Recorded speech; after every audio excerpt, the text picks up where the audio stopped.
Business news from the Capital Region. This is Washington Business Report with ABC7 national correspondent Rebecca Cooper. Thanks for joining us for a fresh look at business and finance in the Washington region.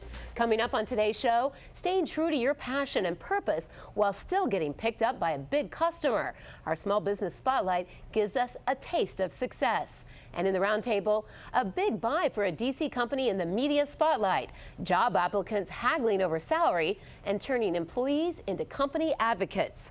But first, doing business in the district isn't always easy, so it's hard to convince companies to open their doors in DC, a city known for high real estate prices, plenty of taxes, and strong competition from Maryland and Virginia.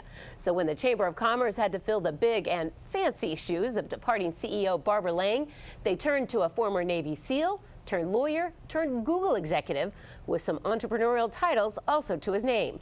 Harry Wingo joins us today, President and CEO of the DC Chamber of Commerce, along with Dr. Clayton Lawrence, CEO of LEAP, a medical staffing firm, both here to talk about doing business in the district.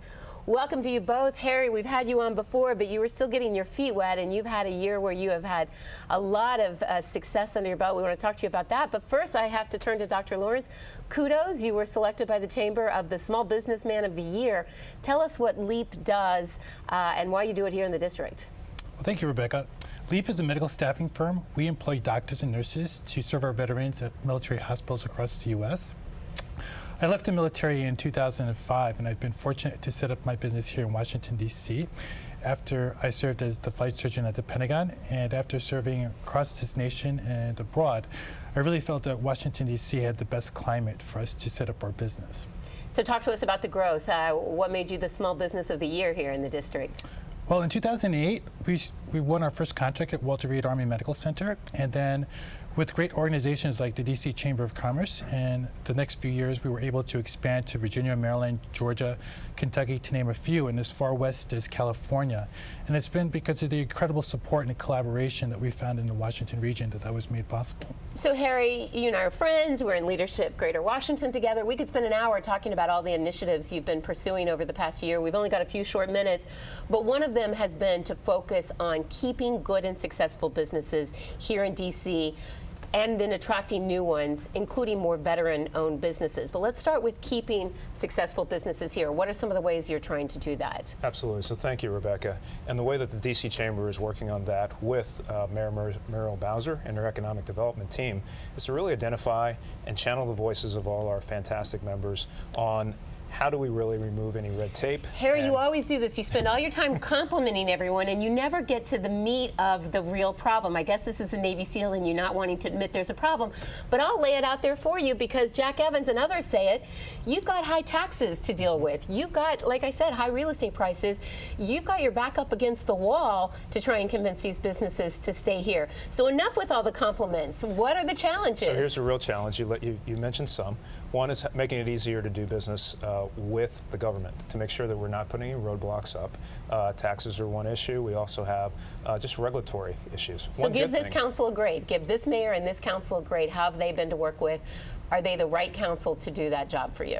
This council, I'm encouraged because they are listening. One example, Chairman Mendelson put in that we now have economic impact statements, not just fiscal impacts. So that's encouraging. Before legislation goes in place, the DC Council is going to look at the economic impact. The business community is weighing in to say this is what we need to do on that front.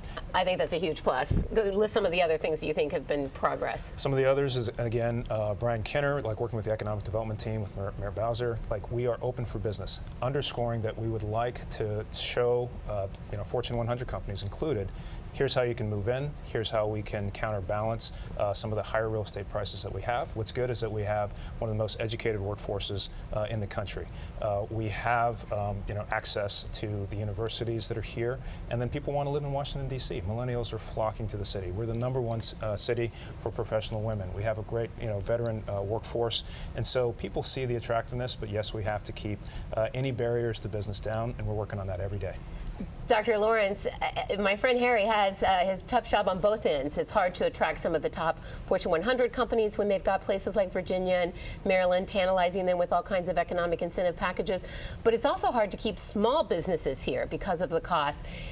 Before this show started, we were talking, and you said, what's the downside to doing business in the district? So obviously, you're the dream candidate for the Harry Wingo sales pitch. But what is attractive to you about doing business in the district? I think culturally, we have a great climate of spirit of collaboration. The talent of the people that are here, I think, is renowned. I've just been really fortunate by some of the people like Dr. Regina Benjamin, who's President Obama's 18th Surgeon General choice, that have come to be a supporter, a mentor to help our business and foundation get off the ground. And the Honorable Mayor Muriel Bowser has also been a really great advocate. How would you rate the bureaucracy, though? You're a military guy. You want things to happen, get it done, but you're used to having to deal with rules. Too much bureaucracy, too many rules in the district, or is the porridge just right?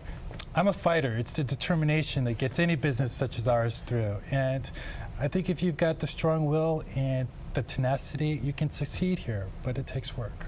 Harry, we've only got a minute left, and like I said, we could talk for an hour about things you want to do to draw foreign investment and other things like that more to the district. But you've also been promoting this whole idea of an ecosystem of innovation. Yes. Like I said, we've only got about a minute left, but describe to me your concept of the ecosystem of innovation that you're building here in the district. It's a creative economy that includes things like cybersecurity. We can underscore that. We have great talent, but we were trying to do a shift from just national security type work and realizing that the same talented professionals can move over and providing work and doing things on projects like how do you secure mobile phone payment systems. DC should be leading on that.